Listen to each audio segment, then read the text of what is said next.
Hey there, welcome back to another travel vlog. Last week I went on a family trip to Portugal. Come along as we explore the Oeste region near the Atlantic coast.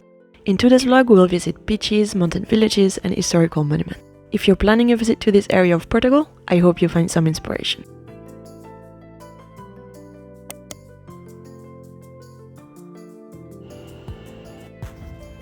For this trip, I didn't book an early flight as I usually do. Even though you kinda lose a day on your holiday, I have to say that it's actually nice not to rush half awake and instead being able to enjoy the traveling. Before boarding my plane, I had lunch at Pret with a nice iced latte while relaxing in the main area waiting for the gate number.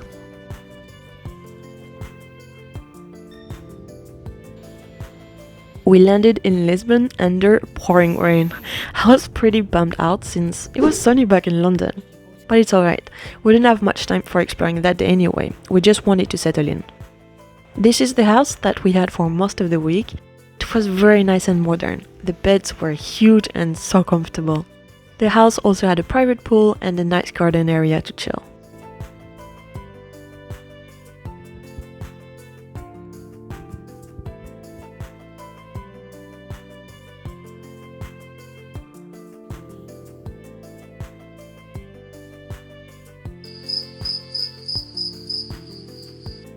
We woke up the next day and the weather was a bit better, and it actually got better and better as the days went on. After breakfast, we decided to head to Óbidos, which is the closest town to our Airbnb. Óbidos was such a great discovery. I really love this medieval town, so picturesque and well preserved. Due to its location, Óbidos has had strategic importance in the territory. It has already been settled before the Romans arrived in the peninsula, and the town prospered after being chosen by the royal family in the 13th century. There you can find a castle within the walls, a maze of streets, and white houses that are a delight to stroll among. There are so many examples of religious and civil architecture from the town's golden days, which is to me one of the main reasons for visiting.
After our exploration, on our way back to the car, we stopped at a bakery to snatch the famous Portuguese pastry, pastel de nata. We decided to head back to the house for lunch. We enjoyed a chill rosé for an aperitif and a croque monsieur. I know, not so local, but for dessert we did have the delicious pastel de nata, so yummy. And I can tell you already that they were not the last one of our trip.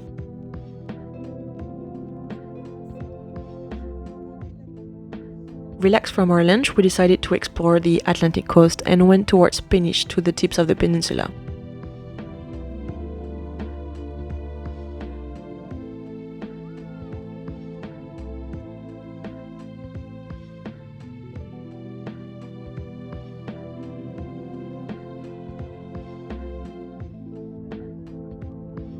We stroll out to the edge of the cliffs of Cabo Caveiro, which translate to Cape of Gold. and admire the rocks and the beautiful coastline. It was very impressive. And as an added bonus, the sun appeared just as we arrived at the peninsula.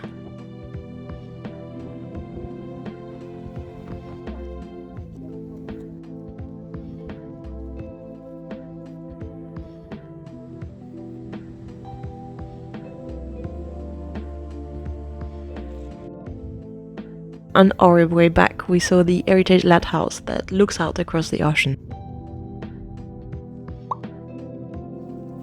Before leaving Peniche, we decided to check out the small sanctuary, and I particularly enjoy the azulejo panels.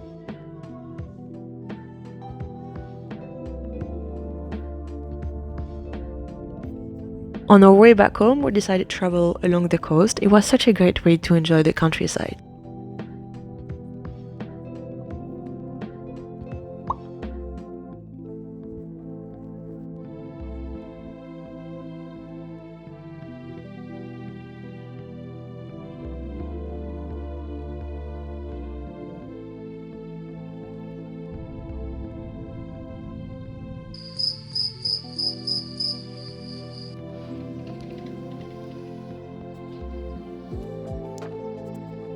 The sun was shining bright that morning. It really feels like an holiday when you're able to enjoy a morning coffee under the sun.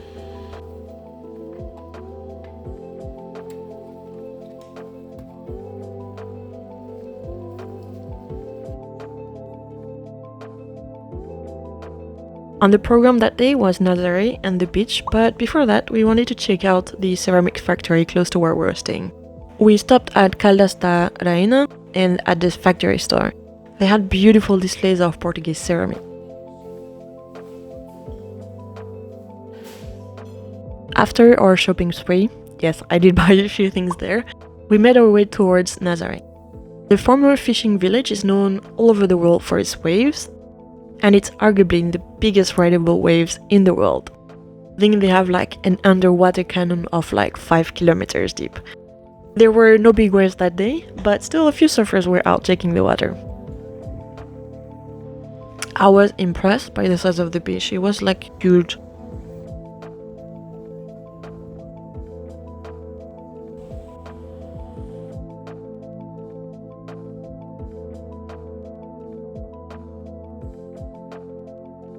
As we strolled on it, we saw beautiful fishing boats and passed by the fish trying. It was very stinky. It was then time to eat. We decided to stop at a beachside restaurant for a simple but delicious fish and potatoes meal. The fish was super fresh. In the afternoon, we wanted to go to Sitio with a cable car, but it didn't seem to be working that day, so we took the car to go up instead. First, we stopped at the secluded area where we had a great view of the Atlantic Ocean. Then we moved towards the main plaza in Sitio, and the view there was dramatic. As we stood on the cliff, we could admire the city, the beach, and the waves crashing.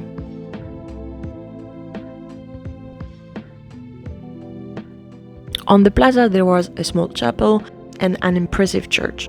In both cases, the main attraction was again the beautiful azulejos. We saw lots of them during a trip, but I never got tired of admiring them.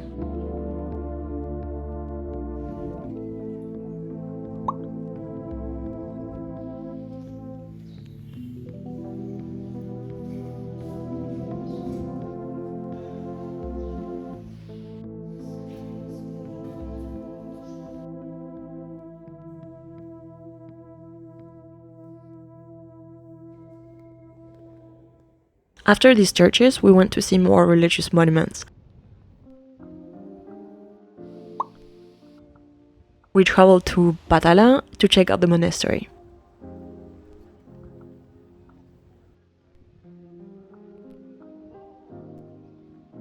Before exploring it, though, we stopped for a well-deserved coffee break and while we were admiring the beautiful church. This historic monument was built to commemorate the victory of the Portuguese over the Castilians at the Battle of Alijo Barrota in 1385. It was the monarchy's main building project for the next 2 centuries, and it's one of the best and most original examples of let flamboyant Gothic architecture in Portugal.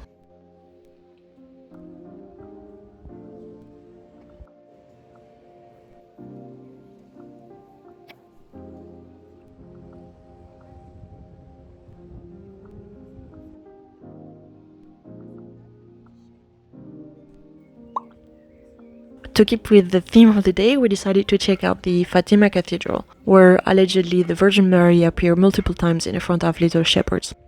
It might be worth it if you are religious, but otherwise I don't really think it's worth taking out.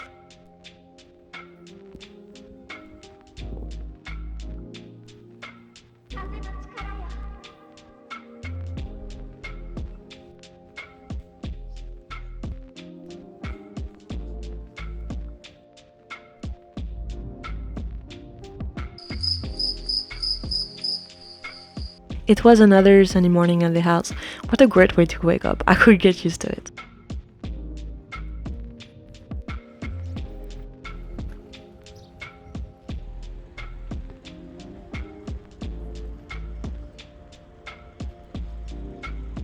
In the morning, we decided to head out to Alcobaça.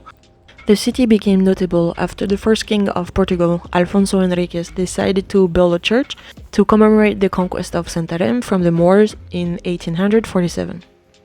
The church later evolved into the monastery of Alcobaça and is one of the most magnificent Gothic monuments in the country. It's also where the lovers, King Pedro and Inés de Castro, rest for eternity in their tombs. Their love story is remembered as the most tragic and beautiful romance that has ever existed. After his wife, Dona Constancia, died, Pedro, son of King Alfonso IV, defied his father by marrying his lover Inés de Castro, leading to her murder by the king's order, which prompted Pedro to take brutal revenge and also declare Inés as Queen of Portugal posthumously.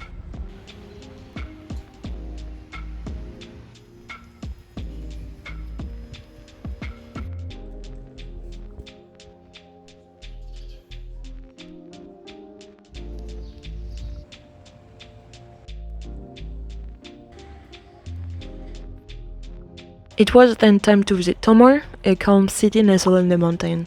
I think it was one of my favorite cities to visit, with its historical center filled with ancient churches, cobbled streets, and traditional houses.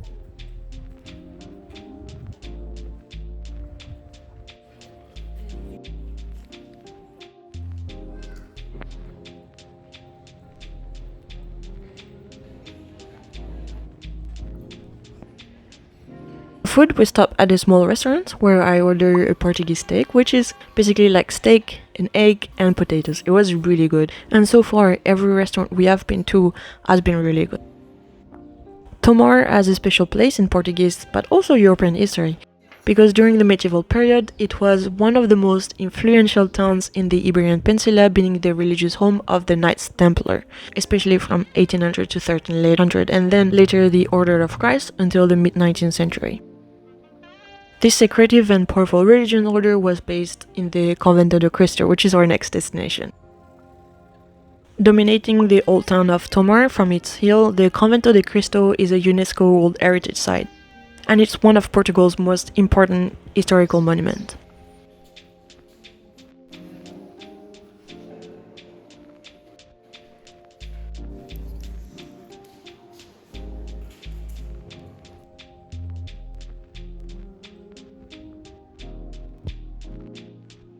Within the 12th century walls, it has multiple chapels, cloisters, and courts in diverging styles added over the centuries by successive kings and grandmasters.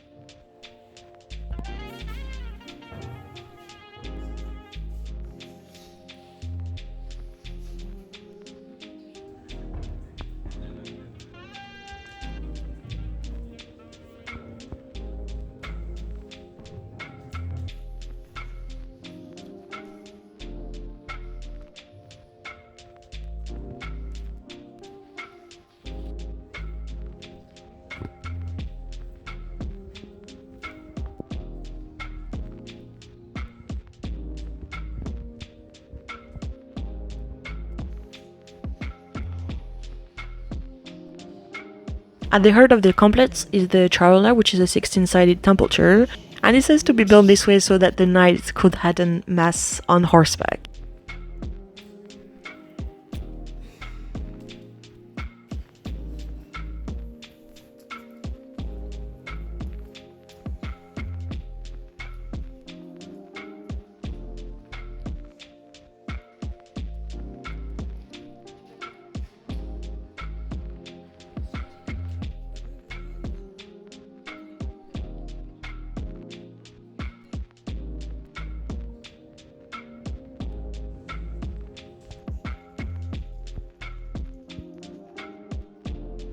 It is really a magnificent building, it's definitely worth the visit. We're thinking of quickly visiting Tomar the day before, but I'm glad that we decided to dedicate most of the day to its exploration, as it was definitely one of the highlights of the trip so far.